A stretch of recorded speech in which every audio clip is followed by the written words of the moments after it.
K-Texas News, broadcasting in high definition across Abilene, Brownwood, and the Big Country with Cassandra Garcia.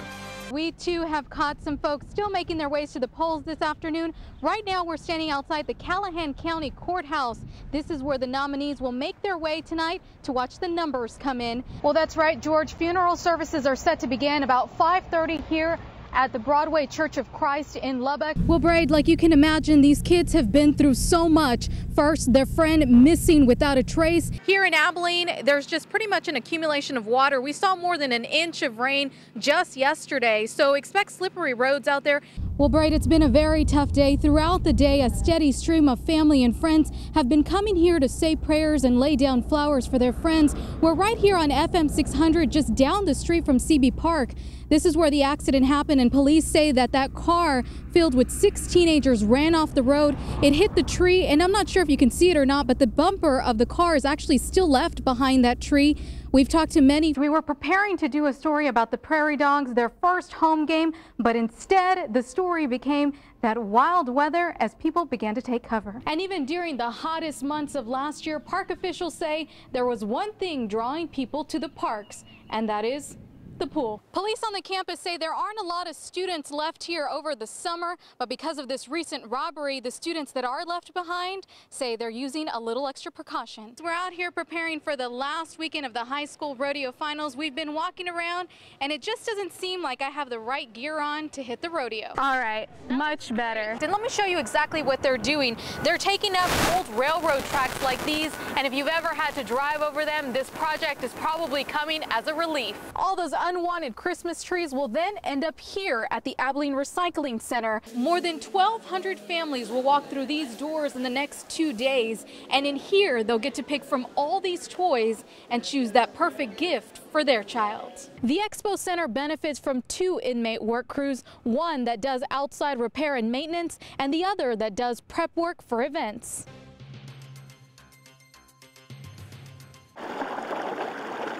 The storm only lasted about 30 minutes, but tonight visible damage is left behind. So I turned the corner to pull in my driveway, and the trees were just blowing every which way. Dorothy Lombard was one of the many who was stuck in the storm. Winds in the area were reported to be 62 miles per hour. And then I heard a loud noise. And then I went back, the phone rang, and I went back to answer, and it was my neighbor to say, please check on my tree. And I came back to the door, and the tree was gone. This large tree is now part of Dorothy's neighbor's porch decor, and downed trees aren't the only problem tonight. Thousands are hoping their power can be restored soon.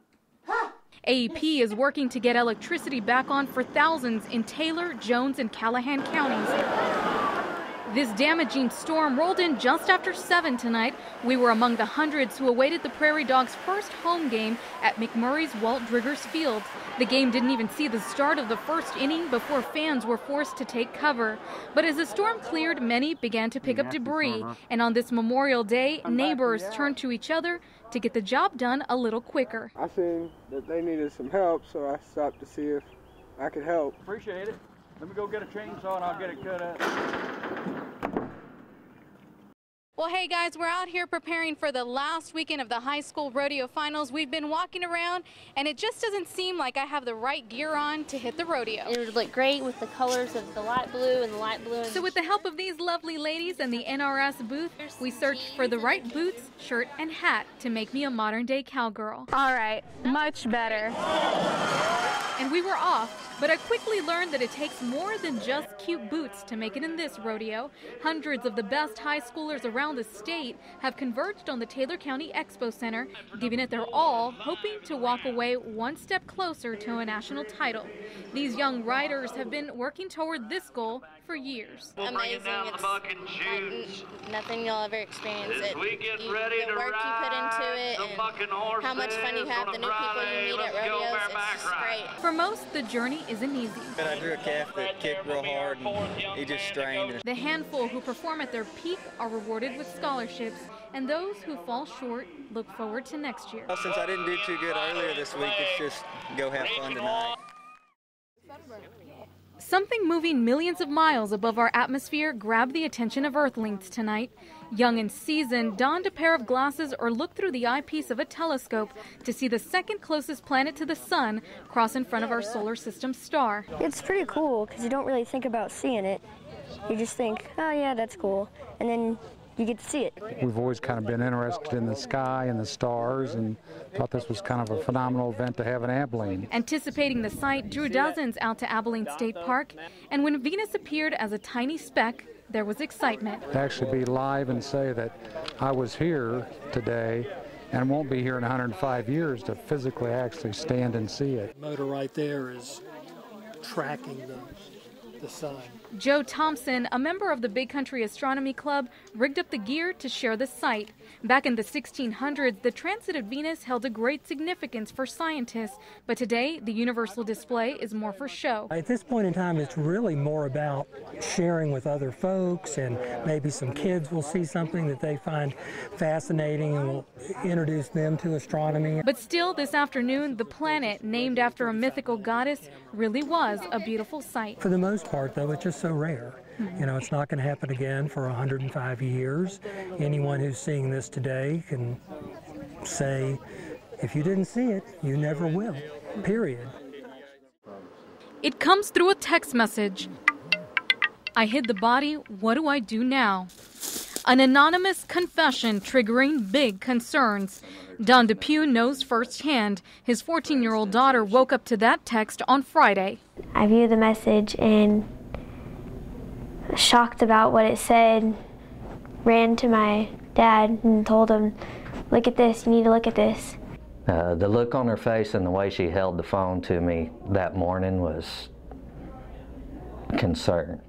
All it could have been is one digit from the person who really did hide a body, and it went to my child. Not knowing whether the text was intended as a joke, Depew reported it to police. If you come forward and you talk to police about this situation and we find ourselves getting involved, then we're looking at a potential criminal violation. K-Texas looked into the message and found it's a prank happening all around the country. The Abilene teen was relieved to find one of her own classmates sent the text, but says she didn't find it funny. And it's not a joke. All I could think is, how did he get my number, or who is it? Who did they hurt? I just would like it to be aware, you know, with the missing children and everything that's going on all around here, you know, everybody needs to speak up. I do remember that. Just before 8:30 this morning, Rachel Thompson witnessed this right in front of her. All I saw was that he tried to push the guy away, the cop away, and then they wrestled him to the ground, and then next thing I knew, he was in handcuffs. This cell phone video of the confrontation was sent to K-Texas. It shows a 15-year-old former student toe-to-toe with school resource officer Jim Walker. You see the student push the officer right before the officer wrestles the student to the ground. Oh my goodness. Did the police officer just hit him? To me, it looks like the officer's hitting him first. Police say we're only seeing part of the story in this video. The student was enrolled at Cooper, but a few weeks ago started being homeschooled. Police say the student walked onto campus saying he was there to, quote, take care of business. Because of that, police viewed him as a threat to student safety. Police officer should have touched him, but if he's trespassing on campus, there's rules. I think it's alarming that he was here to hurt somebody. I know the officer's not here to hurt anybody.